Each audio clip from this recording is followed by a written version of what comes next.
என்னோட குட்டி கார்டன்ல இன்னைக்கு அழகா நெறைய பூ பூத்திருந்துச்சு. நெறைய கலர்ஸ்ல பார்க்கவே ரொம்ப கலர்ஃபுல்லா அழகா இருந்தது.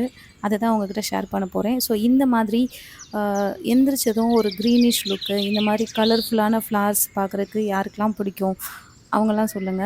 அ என்ன போலவே உங்களுக்கும் இந்த மாதிரியெல்லாம் ஃப்ளவர்ஸு இந்த மாரி க்ரீனிஷ் லுக்ல நெறைய இன்ட்ரெஸ்ட் இருக்கா? அதெல்லாம் தெரிஞ்சுக்கணும்னு ஆசைப்பட்றேன். ஸோ இன்னைக்கு பார்த்தீங்கன்னா, செம்பருத்தி, நாட்டு செம்பருத்தி ரெட் கலர்லேயும் நெறைய பூ பூத்திருந்துச்சு. அதுக்கப்புறம் ஒயிட்ல ஒரு பூ பூத்திருந்தது. அதுக்கப்புறம் பேபி பிங்க், லைட் பேபி பிங்க்ல ஒரு செம்பருத்தி செடி வாங்கி வச்சிருந்தேன். அதுவும் நல்லா பூத்திருந்தது. இது வந்து புல்லு செடின்னு சொல்லுவேன் நானு. இந்த புல்லு செடி வந்து லில்லி வெரைட்டி.